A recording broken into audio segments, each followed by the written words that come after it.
Police ಇಲಾಖೆಯ ಪ್ರಕಾಶ್ ಹಾಗೂ ಮುಳ್ಳೂರಪ್ಪರವರಿಂದ ಬೀದಿ ನಾಟಕಕ್ಕೆ ಚಾಲನೆ. ಚಿಂತಾಮಣಿ ತಾಲೂಕು ನಗರದಲ್ಲಿ ಆರೋಗ್ಯ ಇಲಾಖೆಯ ವತಿಯಿಂದ ಸಿದ್ಧಾರ್ಥ ಯುವ ಕ್ರೀಡಾ ಸಾಂಸ್ಕೃತಿಕ ಅಭಿವೃದ್ಧಿ ಸಂಘದ ಸಹಯೋಗದಲ್ಲಿ ಖಾಸಗಿ ಬಸ್ ನಿಲ್ದಾಣ ಹಾಗೂ ಕೆಎಸ್ಆರ್ಟಿಸಿ ಬಸ್ ನಿಲ್ದಾಣದ ಆವರಣದಲ್ಲಿ ಆರೋಗ್ಯ ಇಲಾಖೆ ಸೌಲಭ್ಯಗಳ ಬಗ್ಗೆ ಬೀದಿ ನಾಟಕದ ಮುಖಾಂತರ ಜನರಿಗೆ ಜಾಗೃತಿಯನ್ನು ಮೂಡಿಸಿದರು.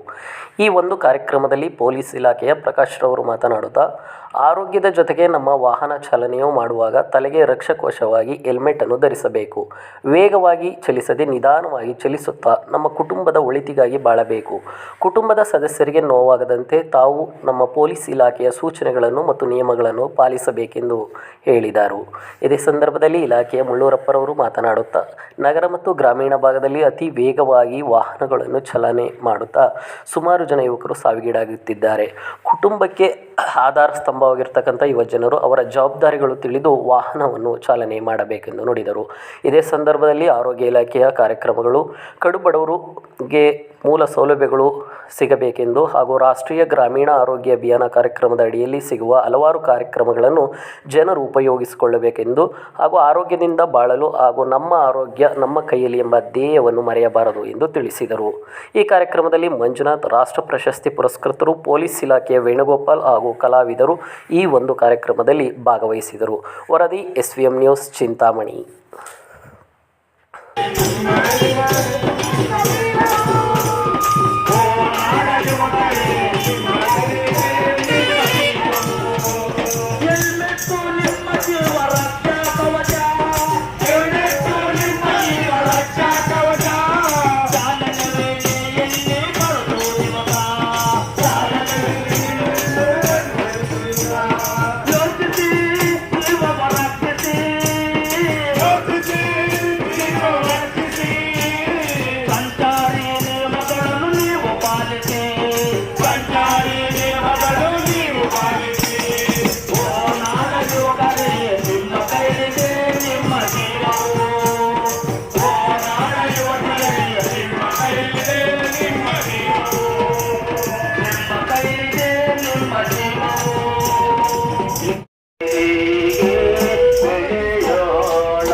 ಹೋಯ್ತಾ ಈಕೆ ಗಂಡ ತೀರೋ ಹೋಗ್ಬಿಟ್ಟ.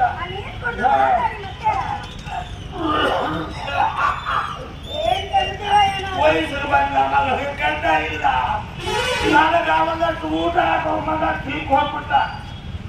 ಯಾಕಂದ್ರೆ ಅತಿ ಬೇಗ ಆವಾಗಿ ಗಾಡಿ ಓಡಿಸಿ ಹೋಗೇ ಬಿಟ್ಟ. ಯಾಕೋ ಬೆಳಗ್ಗೆ ಮಗ ನೆನ್ಸ್ಕೊಂಡು ಆಗ್ತಿಯಲ್ಲ, ಅವತ್ತು ಬುದ್ಧಿ ಹೇಳಿದ್ರೆ ಗಾಡಿ ಕೊಡಿಸುವಾಗ ಹೇಳ್ಬೇಕಾಗಿತ್ತು. ಯಾಕಂದ್ರೆ ಗಾಡಿ ಕೊಡಿಸ್ದೆ ಅವ್ರು ತರೋ ಅಂತ ಬಂದ ಇನ್ನೂ ಸಾಲ ಹಂಗೈತೆ ಗಾಡಿದು.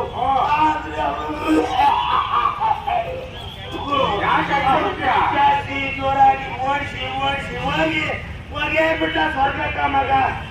ಎಲ್ಲದಲ್ಲಿ ಹೇಳ್ಕೊಂಡಿದ್ಯ ಅಲ್ಲ, ಅವತ್ತು ಗಾಡಿ ತಪ್ಪಲ್ಲ, ಅವತ್ತು ಹೆಲ್ಮೆಟ್ ಕೊಡ್ತಿದ್ರೆ ಇವತ್ತಿನ ಮಗ ಅಲ್ಲಿ ಕಣ್ ಮುಂದೆ ಇರ್ತಾ ಇದ್ದ. ಅಯ್ಯೋ ಚೆನ್ನಾಗಿ ಓಡುತ್ತಾನಲ್ಲ ಅಂತಪ್ಪ. ಚೆನ್ನಾಗೇನೋ ಓಡುತ್ತಾನೆ, ಆದ್ರೆ ಅತಿ ಬೇಗ ಪ್ರಾಣಕ್ಕೆ ಹಾನಿ ಬರುತ್ತೆ. ಅದಕ್ಕೆ ಹೇಳೋದು, ಗಾಡಿ ಕೊಡ್ತಿದ್ಯಾ, ಗಾಡಿ ಕೊಟ್ಟಾಗ ಅವ್ರು ಹೆಲ್ಮೆಟ್ ಕೊಟ್ರೆ ಹೆಲ್ಮೆಟ್ ಹಾಕೊಂಡು ಹೋಗೋ ಮಗನೇ, ಹೆಲ್ಮೆಟ್ ಹಾಕೊಂಡು ಹೋಗೋ ಮಗನೇ ಅಂತ ಹೇಳಿದ್ರೆ ಇವತ್ತು ನಿನ್ ಮಗ ನಿನ್ ಮುಂದೆ ಇರ್ತಾ ಇಲ್ಲ.